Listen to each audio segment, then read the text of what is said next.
తీసుకుపోతాడు పరిశుద్ధ ప్రేమ ధరలుగా కృపను అనుగ్రహించి మా సమ్మర్ మినిస్ట్రీ పరిచర్యను ముందుకు సాగిస్తున్నాడు. మా కోసం ప్రార్థన చేయండి.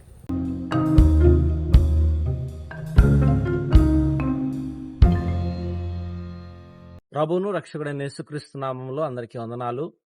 దేవుడు మాకు ఎంత కృప అనుగ్రహించాడు అంటే, మేము సమ్మర్ మినిస్ట్రీ ప్రారంభించినప్పుడు ఈ ఎండలు చాలా దారుణంగాను, చాలా భయంకరంగా, ప్రమాదకరంగా ఉన్నాయి. కానీ ఇప్పుడు ప్రభువు మాకు ఎంత కృప చూపించాడు అంటే, ఈ ఎండలు సహితం మా శరీరాలు తట్టుకోవడానికి, ఈ ఎండలు సహితం మా శరీరాలు ఓర్చుకోవడానికి, ఈ ఎండ మా శరీరానికి అలవాటు అయిపోయింది అనమాట. ఇప్పుడు ఎండను గురించి మేము ఎక్కువగా ఇబ్బంది పడ్డం, ఎక్కువగా బాధపడ్డం అనేది లేదు, ఎందుకంటే మాకు అలవాటు అయిపోయింది. సో ప్రభు ఆ విధంగా కృపను అనుగ్రహించి మా సమ్మర్ మినిస్ట్రీ పరిచర్యను ముందుకు సాగిస్తున్నాడు. మా కోసం ప్రార్థన చేయండి.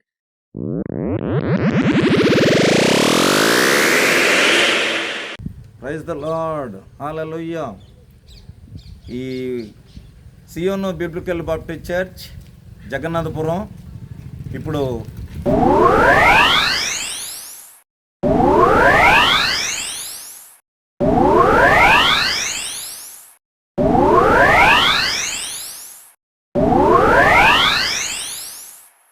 వేడిన ప్రేమ ధరలో పాపిని వెదకిన ప్రేమ నన్ను కరుణించి ఆదరించి సేద తీర్చి నిత్య జీవమిచ్చి నన్ను కరుణించి ఆదరించి సేద తీర్చి నిత్య జీవమిచ్చి మరణము కంటే బలమైన ప్రేమది నన్ను జయించు నీ ప్రేమ మిచ్చి జయమిచ్చి తన మహిమనిచ్చి కై మరణించి జీవమిచ్చి జయమిచ్చి మహిమనిచ్చి ఆశ్చర్యమైన ప్రేమ కలువ రక్షకుడైన యేసుక్రీస్తు నామంలో ఈ యొక్క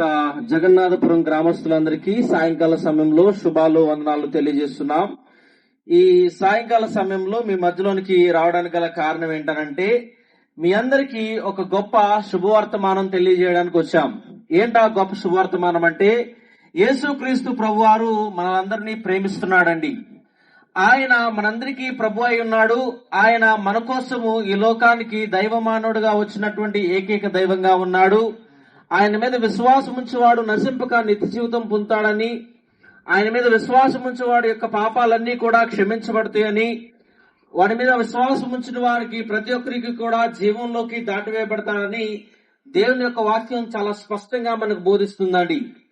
ప్రియమైన దేవుని గ్రామమా, యేసుక్రీస్తు ప్రభువారు మనల్ని ఎంతగా ప్రేమించారు అంటే, పాపం అనేటువంటి పరిస్థితిలో, బాధలో, వ్యాధిలో, రోగంలో ఉన్నటువంటి మనల్ని పరిశుద్ధపరచడానికి, పవిత్రపరచడానికి, ఆ పరలోకపు వైభవాన్ని, భాగ్యాన్ని విడిచి మనందరి కోసం ఈ లోకానికి దైవమానుడుగా వచ్చి మనందరి పాపాల నిమిత్తమై తను కలువరిశిలలో తన అమూల్యమైన రక్తాన్ని మనందరి కోసం చిందించాడు.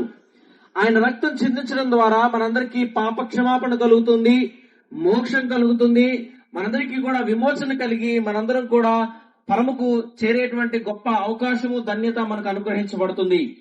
ప్రియమైన దేవుని గ్రామమా, ఈ యొక్క దేవుని ప్రేమను లేకపోతే పరలోకం వెళ్ళేటువంటి గొప్ప అవకాశాన్ని మనం ఎలా పొందుకోగలుగుతామంటే, కేవలం యేసుక్రీస్తు ప్రభువారి మీద విశ్వాసం ఉంచడం ద్వారా, కేవలం యేసుక్రీస్తు ప్రభువారి మీద నమ్మకం ఉంచడం ద్వారా మనమందరం రక్షించబడి, మన పాపాలన్నీ క్షమించబడి, మనమందరం కూడా నిత్య జీవితానికి చేరవేయబడతాం. దానికంటూ మనం చేయాల్సినటువంటి క్రియలు, కార్యాలు ఏవి కూడా లేవండి. కేవలం యేసుక్రీస్తు ప్రభువారి మీద విశ్వాసం ఉంచితే, ఆయన నమ్మితే మనందరికీ కూడా ఉచితంగా పరలోక రాజ్యం అనుగ్రహించబడుతుంది. అంత మాత్రమే కాదు, ఇహలోకపరమైనటువంటి జీవితంలో కూడా శాంతిని, సమాధానాన్ని, నెమ్మదిని, ప్రశాంతతను, మన జీవితాలను, మన పరిస్థితులను బాగు చేయాలంటే అది కేవలం యేసుక్రీస్తు ప్రభువారి వల్ల మాత్రమే సాధ్యమవుతుంది. కాబట్టి ఆయన మీద విశ్వాసం ఉంచి రక్షణ పొంది మీ యొక్క జీవితాలు దేవునిలో నడిపించుకుంటూ మీరందరూ కూడా అభివృద్ధి వైపుకు నడవలసిందిగా ప్రభు పేరట ఈ యొక్క మాటలన్నీ మీకు తెలియజేస్తున్నామండి. దేవుడు మీ గ్రామాన్ని రక్షించి ఆశీర్వదించును గాక. ఆమేన్. నిజము దేనిని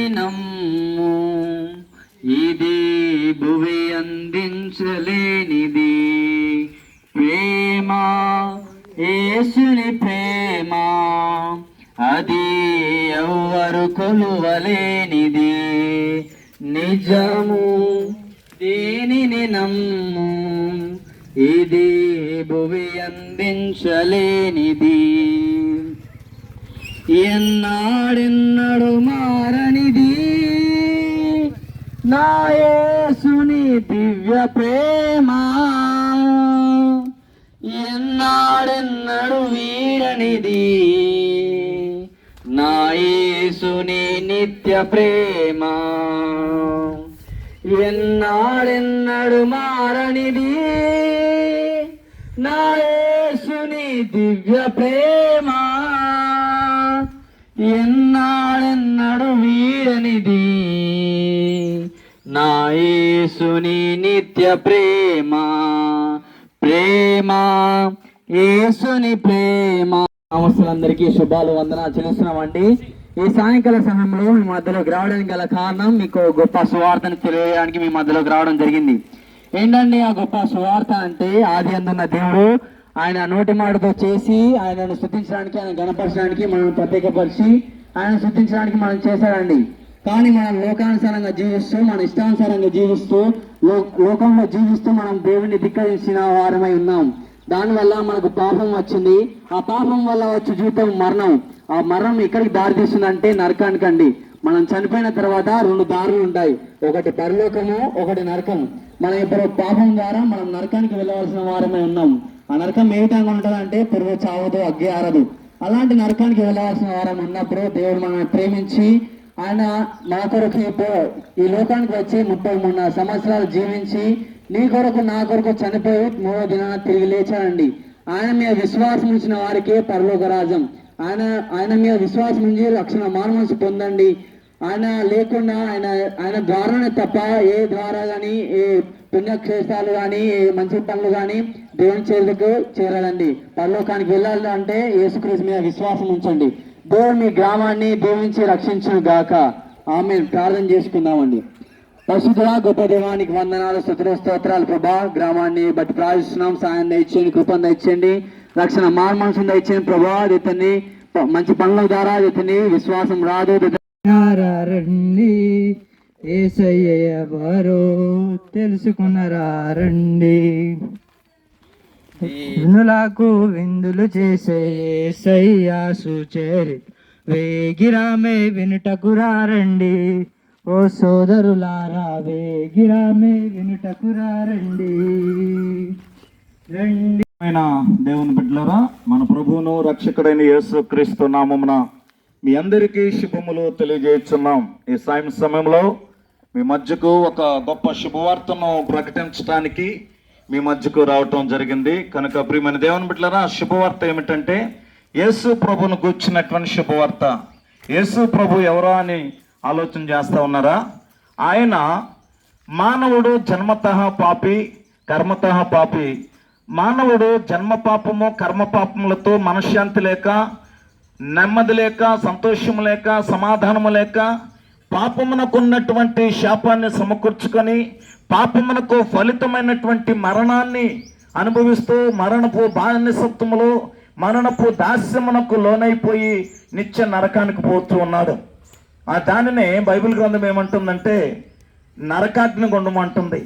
ఆ శాపము నుండి, ఆ పాపము నుండి, ఆ నరకాగ్ని గుండము నుండి మానవుణ్ణి విడుదల చేయటానికి యేసు ప్రభువారు స్వయముగా ఈ లోకానికి అరుదించి మానవుల నిమిత్తమో, అపరాధముల నిమిత్తమో, పాపం నిమిత్తమో, శాపం నిమిత్తమో దేవాది దేవుడే బలియాగం అయిపోయాడండి. ప్రాణత్యాగము చేసి ప్రాణదానముగా అర్పించినటువంటి దేవాది దేవుడు యేసు ప్రభువారు. ఆయన అంటున్నారు కదా, ఎవరైతే నా యందు విశ్వాసం ఉంచుతారో వారు నశింపక నిత్య జీవం పొందుతారు అని తీసుకుపోతాడు. పరిశుద్ధులందరినీ తీసుకుపోతాడు.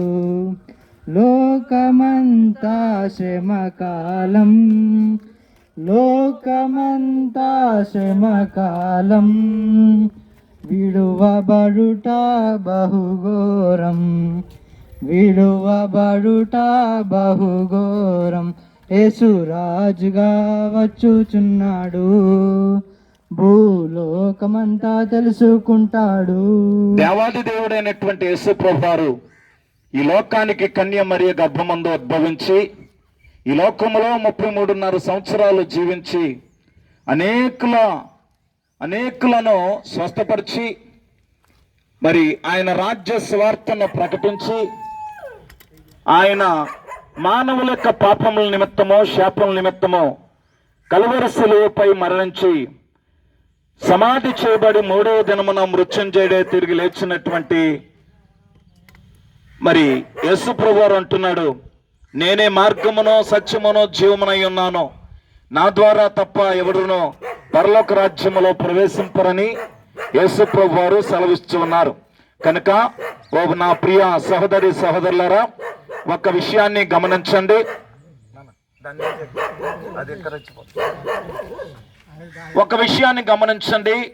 మరణించిన తరువాత మానవుడు ఎక్కడికి వెళతాడు? చాలా మంది అనుకుంటున్నటువంటి విషయం ఏమిటంటే గాల్లో కలిసిపోద్ది అని, లేకపోతే ఏ కుక్కగానో నక్కగానో చెట్టుగానో పుట్టగానో పుడతారు అని చెప్పి చాలా మంది అనుకునేటటువంటి విషయం అండి. కానీ దేవుని వాక్యం ఏం సెలవిస్తుందంటే మానవులందరూ ఒకేసారి మరణించాలి, తర్వాత తీర్పు ఉంటుందని చెప్పి దేవుని యొక్క వాక్యం సెలవిస్తుంది. అటువంటిది ఈ లోకములో నువ్వు చేసిన పాపం నిమిత్తము, ఈ లోకములో నువ్వు జరిగించినటువంటి నీ దేహముతో జరిగించిన మంచి పనులైనా సరే చెడ్డ పనులైనా సరే అది తీర్పు తీర్చడానికి దేవాది దేవుడు రాబోతూ ఉన్నాడు. ఆ తీర్పు దినమున ఒకవేళ నువ్వు యేసు ప్రభువుని అంగీకరించకపోతే ఆయన నీకు తీర్పు తీర్చి నీతి నిమిత్తము తీర్పు తీర్చి ఆ యొక్క నరకాగ్ని గుండములో మనుషులను నెట్టివేసేటటువంటి దినము రాబోతున్నది. ఆ మహా ఉగ్రత దినము నుండి నువ్వు తప్పించబడాలి అని అంటే యేసు ప్రభువారు అంటున్నాడు, ప్రయాసపడి పాపభారం మోసుకొంచున్న వారులారా నా యొద్దకు రండి, నేను మీకు విశ్రాంతినిస్తానంటున్నాడు. కనుక ఈ లోకములో నెమ్మది లేక, సంతోషము లేక, సమాధానము లేక, విశ్రాంతి లేక చనిపోయిన తర్వాత ఎక్కడికి వెళ్తామో నిరీక్షణ లేనటువంటి పరిస్థితిలో ఉన్నటువంటి నా సహోదరి సహోదరులారా, యేసు ప్రభువారు మిమ్మల్ని పిలుస్తూ ఉన్నాడు.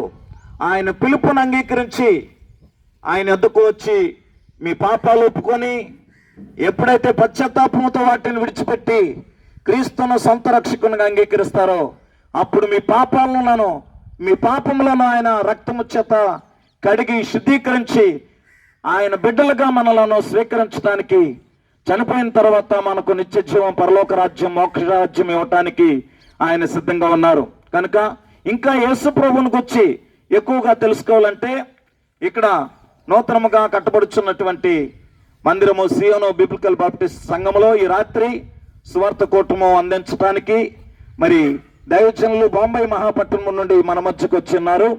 కనుక 6:30కు ఈ సువార్త కూటము ప్రారంభించబడుతుంది.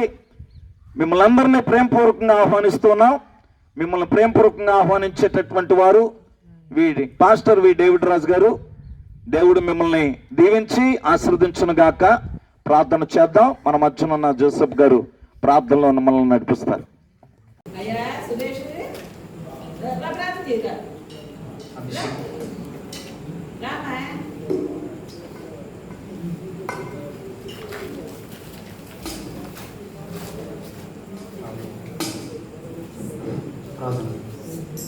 మహాపరిశుద్ధుల ప్రేమ మా తండ్రి ప్రభువా, విశేషమైన ఉన్నతమైన మన పొందామని ప్రభువా, స్తోత్రం ప్రభువా.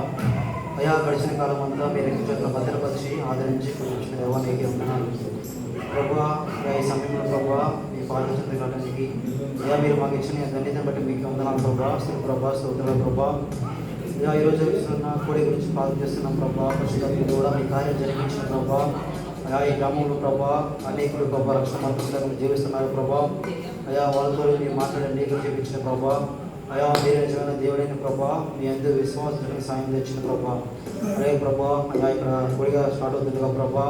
అయా పాటల్లో కానీ, అయా సాక్ష్యాల్లో కానీ ప్రభావ, వాక సందేశంలో కానీ ప్రభావ, అయా మీ దోశని మీరు ఎత్తుపట్టుకుని మాట్లాడిన ప్రభావ. అయా మా అందరికి కావాల్సిన ఆహారాలను సరిగ్గా ఇచ్చండి ప్రజెప్పించిన ప్రభావ. అయా మీ సేవలకి నోటికి బోరుగా ఉండి సహాయం తెచ్చమని కోరుకున్నాం ప్రభావ. అయా ఈ ప్లేస్లో ప్రభావ ఏవైతే కార్యాలు జరుగుతున్నాయో ప్రభావ, అయా నీ నామాన్ని కనపరచడానికి, అయా నీ నమస్కరించడానికి దయచేయమని కోరుకుంటున్నాం ప్రభావ. అయా మీరు సమయం మొత్తాన్ని ప్రభావ అయా మీ చేతులకు మీ తరగతి యేసుక్రీస్తు నామములో ప్రార్థన చేస్తున్నాం తండ్రి, ఆమేన్. మనం పాటల ద్వారా దేవుడిని ఆరాధిద్దాం. మొదటి పాటగా ఈ స్తుతి నీకే మా యేసుదేవా అనే పాట పాడుతూ దేవుని మహిమపరుస్తాం. మా యేసుదేవా మనసారా నిన్నే సేవింతుము, మా మనసారా నిన్నే సేవింతుము. పరలోక దూతాలి స్తోత్రాలతోనే మా స్తోత్రగానాలు గైకొనుమా. పరలోక దూతాలి స్తోత్రాలతో మా స్తోత్రగానాలు గైకొనుమా. ఈ స్తుతి నీకే మా యేసుదేవా మనసారా నిన్నే సేవింతుము, మా మనసారా నిన్నే సేవింతుము. జగతికి పునాది నీవని, మాలోన ఊపిరి నీదేనని. జగతికి పునాది నీవని, మాలోన ఊపిరి నీదేనని. మా పోషకుడవు నీవేనని, మా కాపరివి నీవేనని. మా పోషకుడవు నీవేనని, మా కాపరివి నీవేనని.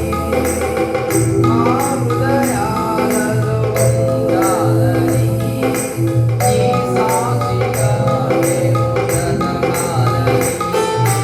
ఈ స్తుతి నీకే మా యేసుదేవా మనసారా మా మనసారా నిన్నే సేవింతుము.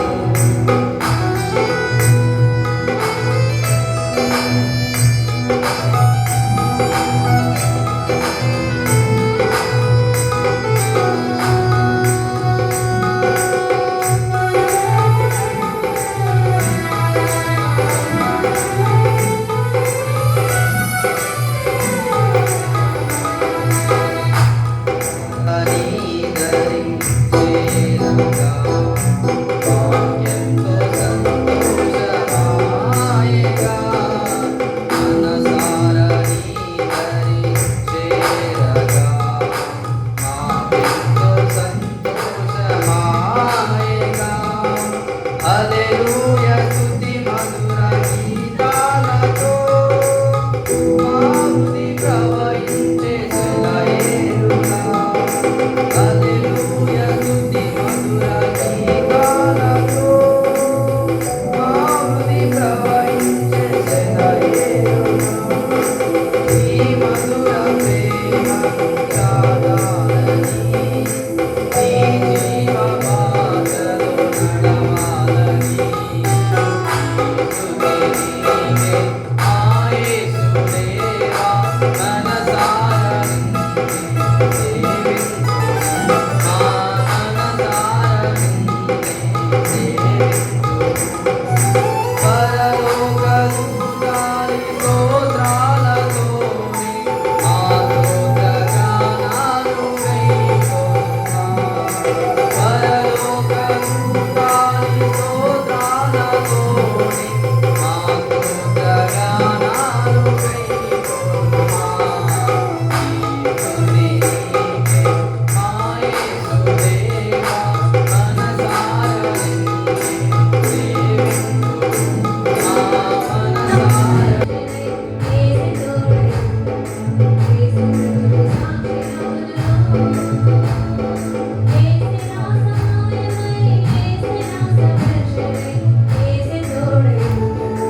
యేసు ప్రభువు సాక్షి నమోదులో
ప్రసంగం కన్నా ముందు నేను మా టీంని ఇంట్రడ్యూస్ చేయడానికి ఇష్టపడుతున్నాను. మా టీంని ఇంట్రడ్యూస్ చేస్తాను. మొదటిగా సహోదరులు సంపత్ గారు మన మధ్యలో ఉన్నారు. సహోదరులు సంపత్ గారు చూడండి. ఈయన మా బైబిల్ కాలేజ్లో బీటీహెచ్ ఫస్ట్ ఇయర్ కంప్లీట్ చేసుకుని సెకండ్ ఇయర్లోకి వెళ్తారు. ఈయన మన మధ్యలోకి రామాయణపేట అంటే హైదరాబాద్కి ఒక 1 కిలోమీటర్ల దూరం నుంచి ఆయన మన మధ్యలోకి రావడం జరిగింది. ఆయన కోసం ప్రార్థన చేయండి. తర్వాత మన మధ్యలో సహోదరులు అభిషేక్ గారు ఉన్నారు. అభిషేక్ గారు మా బైబిల్ కాలేజ్లో డిప్లొమా డిగ్రీ కంప్లీట్ చేసుకుని ఇప్పుడు బీటీహెచ్ అనే డిగ్రీ చదువుతున్నారు. ఆయన కోసం ప్రార్థన చేయండి. ఆయన నందిగామ నుంచి మన మధ్యలో రావడం జరిగింది. తర్వాత మన మధ్యలో సహోదరులు ఆనంద్ గారు ఉన్నారు. ఆనంద్ గారు మా బైబిల్ కాలేజ్లో బీటీహెచ్ ఫస్ట్ ఇయర్ చదివి మరలా బీటీహెచ్ ఫస్ట్ ఇయర్ని ఆయన రిపీట్ చేస్తారు.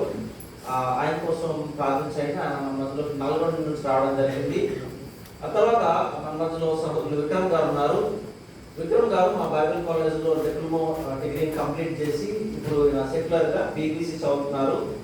బిజినెస్కి సంబంధించి సెక్యులర్గా సంఘ పరిచయాలకు ప్రోత్సాహంగా ఒక గొప్ప పరిచయాలు అంటున్నాడు.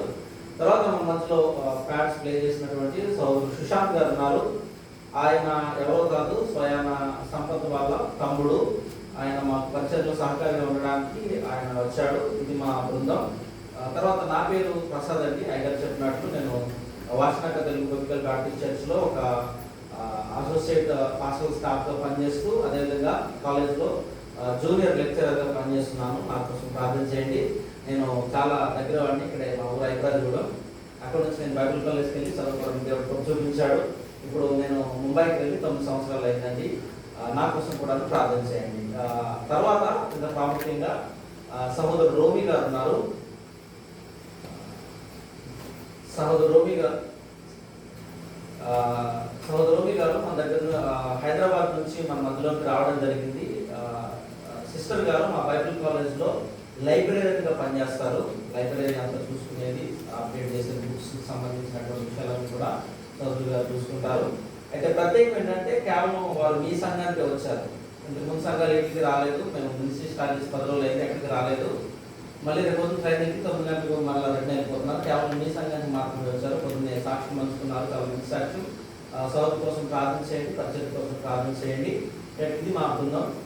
మమ్మల్ని అందరినీ ప్రేమతో ఆహ్వానించినందుకు సేవకులకు మా హృదయపూర్వక వందనాలు తెలియజేస్తున్నాను. Thank you so much for having us. Sir అందరం కూడా తప్పకుండా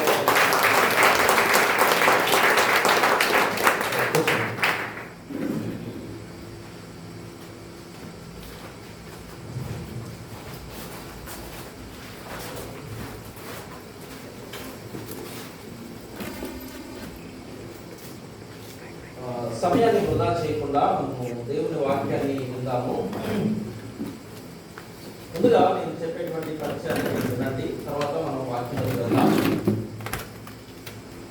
ఒక రోజున యవనస్తుడు ఈ భూమి మీద అత్యంత శక్తి కలిగినది, ఈ భూమి మీద అత్యంత బలం కలిగింది ఏంటి అని తెలుసుకోవడానికి ప్రయత్నం చేస్తుండగా అతను ఆలోచిస్తుండగా అతనికి కంటికి ఇనుము కనిపించింది. ఇనుము కనిపించినప్పుడు ఇనుమును చూసి ఇనుము దగ్గరికి వెళ్ళి, ఇనుము నువ్వు చాలా బలం కలిగిన దానివి, నువ్వు చాలా శక్తి కలిగిన దానివి, నీ బలం చాలా గొప్పది అని చెప్పేసి యవనస్తుడు ఇనుముతో అన్నాడు. అప్పుడు ఇనుము తనకి రిప్లై ఇచ్చింది అనమాట. ఏమనంటే, అయ్యా నేనేమి అంత బలం కలిగిన దాన్ని కాదు. ఒకవేళ నువ్వు అగ్నితో నన్ను కాల్చినట్లయితే నేను కరిగిపోతాను. అగ్నితో నువ్వు నన్ను కాల్చినట్లయితే నేను ముక్కలైపోతాను, నేను మరిగిపోతాను, కాలిపోతాను అని చెప్పేసి అగ్ని ఆ యవనస్తుడికి సమాధానం చెప్పిందంట. ఇనుము ఆ యవనస్తుడికి సమాధానం చెప్పిందంట. అప్పుడు ఆ యవనస్తుడు ఇనుము మంట దగ్గరికి వెళ్ళి, అగ్ని దగ్గరికి వెళ్ళి, అగ్ని నువ్వు ఎంతో బలం కలిగినటువంటి ఇనుమును కూడా కరిగించగలిగిన శక్తి కలిగిన దానివి, నీకంటే శక్తి కలిగిన వాళ్ళు ఎవరూ లేరు అని చెప్పేసి అన్నాడంట.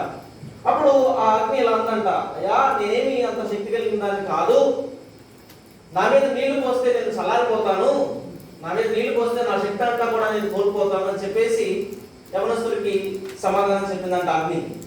అప్పుడు ఆ యవనస్తుడు నీరు దగ్గరికి వెళ్ళి, నీరు నువ్వు చాలా శక్తి కలిగిన దానివి, ఎంతో వేడిమి కలిగినటువంటి అగ్నిని కూడా నువ్వు దహించి వేయగలవు, నువ్వు చాలా శక్తి కలిగిన దానివి అన్నప్పుడు ఆ యవనస్తుడు ఆ నీటి దగ్గరికి వెళ్ళి నీటితో అన్నాడంట, నువ్వు చాలా బలం కలిగిందా, శక్తి కలిగిందా అన్నప్పుడు నీరు సమాధానం చెప్తుందంట యవనస్తులతో. ఏమనంటే, అయ్యా నేనేమి శక్తి కలిగినది కాదు, నువ్వు నన్ను బయటకు తీసుకెళ్ళి ఆ ఎండలో ఒకసారి అట్లా పారబోసావు అనుకోండి, నేను ఇంకిపోతాను, నేను ఆవిరైపోతాను, నా బలం మొత్తం కూడా నేను కోల్పోతాను, నేను కరిగిపోతానని చెప్పేసి నీరు సమాధానం చెప్పింది. తర్వాత ఈ నీటిని ఆవిరిగా మార్చినటువంటి సూర్యుడు దగ్గరికి యవనస్తుడు వెళ్ళి, సూర్యుడా నువ్వు చాలా శక్తి కలిగిన దానివి, నువ్వు చాలా బలం కలిగిన దానివి, మంటను కూడా ఆర్పగలిగినటువంటి నీటిని ఆవిరిగా మార్చగలిగినటువంటి శక్తి నీ దగ్గర ఉంది అని చెప్పినప్పుడు, అప్పుడు ఆ సూర్యుడు ఈ యవనస్తులతో అంటున్నాడు అనమాట. ఏమనంటే, అయ్యా నేనేమి అంత శక్తి కలిగిన కాదు, ఒకవేళ మేఘాలు నా ముందుకు వచ్చినాయి అంటే నేను కవర్ చేయబడతాను, నన్ను మూసేసింది మేఘాలు, కాబట్టి నా శక్తిని నేను కోల్పోతాను అని చెప్పేసి అన్నమాట. అప్పుడు మేఘాల దగ్గరికి యవనస్తుడు వెళ్ళి, మేఘాలు నువ్వు చాలా బలం కలిగిన దానివి, ఎంతో గొప్పవాడైనటువంటి సూర్యుడు కూడా నువ్వు కవర్ చేయగలవు అని చెప్పేసి అన్నప్పుడు, అప్పుడు మేఘాలు నవ్వుతూ అందంట, అయ్యా నేనేమంత శక్తి కలిగిన దాన్ని కాదు, ఒకవేళ గాలి నన్ను వచ్చి అట్లా దోసిందనుకో నేను అట్లా వెళ్ళిపోతాను అని చెప్పేసి ఆ యొక్క మేఘాలు ఆ యవనస్తుడితో చెప్పని. అప్పుడు ఆ యవనస్తుడు గాలి దగ్గరికి వెళ్ళి, వాయుమండల సంబంధి అయినటువంటి అధికారి గాలి, నువ్వు చాలా బలం కలిగిన దానివి, నువ్వు మేఘాలను కూడా కదిలించగలవు అని చెప్పేసి అన్నప్పుడు, ఆ మేఘాల దగ్గరికి వెళ్ళి యవనస్తుడు అయినప్పుడు మేఘాలు ఉన్నాయంట, అయ్యా నేనేమి శక్తి కలిగిన దాన్ని కాదు, అది నువ్వు చూసావు కదా ఆ మౌంటైన్, ఆ కొండ ఏదైతే ఉందో దాన్ని నేను కదిలించలేను, నా దగ్గర సూర్యుడిని కవర్ చేసే శక్తి అయితే ఉంది, కానీ మీరు చూస్తున్నారు కదా కొండను నేను కదిలించలేను అని చెప్పేసి సమాధానం చెప్పాడంట. అప్పుడు యవనస్తుడు కొండ దగ్గరికి వెళ్ళి, అయ్యా కొండ నువ్వు చాలా బలం కలిగిన దానివి, నువ్వు చాలా శక్తి కలిగిన దానివి అని కొండతో ఉన్నప్పుడు, ఆ కొండ ఇట్లా సమాధానం చెప్పిందంట. ఏమనంటే, అయ్యా నేనేం శక్తిని కాదు, నా దగ్గర ఏం శక్తి లేదు, నా దగ్గర ఏం బలం లేదు, నువ్వు చూస్తున్నావు కదా ఆ మనుషుడు వాడు సుత్తి పట్టుకుని, వాడు ఒడిసేలు పట్టుకుని నా దగ్గరకు వచ్చి నన్ను చెక్కుతాడు, నన్ను ముక్కలుగా చేస్తాడు. ఈవెన్ దో నేను ఒక కొండ రూపాన్ని కలిగి పెద్ద ఆకారం కలిగిన ఆ మనుషుడు నన్ను ముక్కలుగా చేయగలడు, ఆ మనుషుడు నన్ను సమూలమైనటువంటి ప్రాంతంగా మార్చగలిగిన శక్తి ఆ మనుషుడికి ఉందని చెప్పేసి ఆ యవనస్తుడితో ఆ యొక్క మౌంటైన్ చెప్పిందంట, ఆ కొండ చెప్పిందంట. అప్పుడు ఈ యవనస్తుడు మనుషుడి దగ్గరికి వెళ్ళి, మనుషుడా నువ్వు చాలా గొప్పవాడివి, కొండల సైతం పిండి చేయగల శక్తి నీ దగ్గర ఉంది అని చెప్పేసి అన్నాడంట. అప్పుడు ఆ మనిషి నవ్వుతూ అన్నాడంట, నేనేం గొప్పవాడిని కాదయ్యా, ఒకవేళ నేను గొప్పవాడిని అయినా నా మీద అత్యంత శక్తి కలిగిన అధికారం కలిగిన ఒక వస్తువు ఉంది, ఒక పని ఉంది, అదేంటనంటే మరణం. నేను ఎంత గొప్పవాడిని అయినా, నా దగ్గర ఎంత బలం ఉన్నా నన్ను ఒకనొక రోజున మరణం బ్రేకేస్తుంది అని చెప్పేసి సమాధానం చెప్పాడంట. అప్పుడు ఆ యవనస్తుడు మరణం దగ్గరికి వెళ్ళి, మరణమా నువ్వు చాలా గొప్పదానివి, అధికారులను, ప్రధానులను, రైతులను, ఉన్నతాధికారులను, ఎంతో గొప్ప స్థితిలో ఉన్నటువంటి వారిని కూడా నువ్వు తీసుకోగలవు, నువ్వు చాలా శక్తి కలిగిన దానివు అని చెప్పేసి అన్నాడంట. అప్పుడు మరణం యవనస్తుడు సమాధానం చెప్తుందంట. ఏమనంటే, అవునయ్యా నువ్వు చెప్పినట్లు నేను రాజులు తీసుకున్నాను, అధికారులు తీసుకున్నాను, ప్రధానులు తీసుకున్నాను, పేదవారిని తీసుకున్నాను, చిన్నపిల్లలను తీసుకున్నాను, స్త్రీలను తీసుకున్నాను, వృద్ధుల్ని తీసుకున్నాను, అందరినీ తీసుకున్నాను, కానీ చరిత్రలో ఒక వ్యక్తిని నేను చూశాను. ఆ వ్యక్తిని హోసన్నా హోసన్నా హోసన్నా అని యెరూషలేము వీధుల్లో ఊరేగించారు. అందరూ ఆయన్ని పొగుడుతున్నారు. ఆయన్ని తర్వాత వారంలో ఆయన్ని సిలువకు వేశారు. సిలువకు వేసి సిలువలో వేలాడుతూ ఆయన అన్నాడు, ఏంటంటే నేను సమస్తమును చేయగలను, నేను శక్తి కలిగిన వాడును, నేను మరణాన్ని తిరిగి గెలుస్తాను అని చెప్పేసి ఆయన అన్నాడు. అయితే బహుశా అవి వట్టి మాటలేమో అని చెప్పేసి నేను చాలా గర్వపడ్డాను. కానీ ఏం జరిగిందో తెలియదు. 3వ రోజున నాకున్న శక్తిని నేను కోల్పోయాను, 3వ రోజున నాకున్న బలాన్ని నేను కోల్పోయాను. ఆ మనిషి ఎవరైతే ఉన్నారో ఆ మనిషి నా మీద పట్టు సాధించాడు అని చెప్పేసి మరణం యవనస్తుడితో చెప్పిందంట. అప్పుడు యవనస్తుడు మరణంతో అడిగాడు, ఎవరంటే ప్రభు అయిన యేసుక్రీస్తు వారు. దేవుని స్తోత్రం. ఎంతో శక్తి కలిగినటువంటి మరణం మీద పట్టు సాధించిన ఏకైక వ్యక్తి ఎవరంటే ప్రభు అయిన యేసుక్రీస్తు వారు. నా మాటలు చాలా జాగ్రత్తగా వినండి. నా సెల్ ఫోన్ కి 1 year వారంటీ ఉంది, నా టాబ్లెట్ కి 2 years వారంటీ ఉంది, కానీ నా జీవితానికి వారంటీ లేదు, నా జీవితానికి గ్యారంటీ లేదు. రైట్? మరణం ముందు అందరూ సమానులేనంట. ఇంగ్లీష్లో ఒక సామెత ఉంది, ఏంటంటే death is a uninvited guest in our life. అంటే దాని అర్థము మరణం అనేది మన జీవితంలో ఆహ్వానించకపోయినా వచ్చేటువంటి అతిథి. అంటే మనము దాన్ని అవును అన్నా కాదన్నా రమ్మన్నా వద్దన్నా మనందరినీ కూడా పలకరించి వెళ్ళిందంట ఒకనొక సందర్భంలో. రైట్? అది ఎవరైనా సరే, జ్ఞానులే గాని, పేదవాళ్ళే గాని, ధనికులే గాని, బుద్ధి కలిగిన వాళ్ళే గాని, బుద్ధి లేని వాళ్ళే గాని, చిన్నలే గాని, పెద్దలే గాని, ఎవరినైనా సందర్శించి ఒకనొక రోజున తన వశాన్ని చేర్చుకుంటుందంట. అయితే ఆ మరణం మీద పట్టు సాధించింది ఎవరంటే కేవలం యేసుక్రీస్తు ప్రభువారు.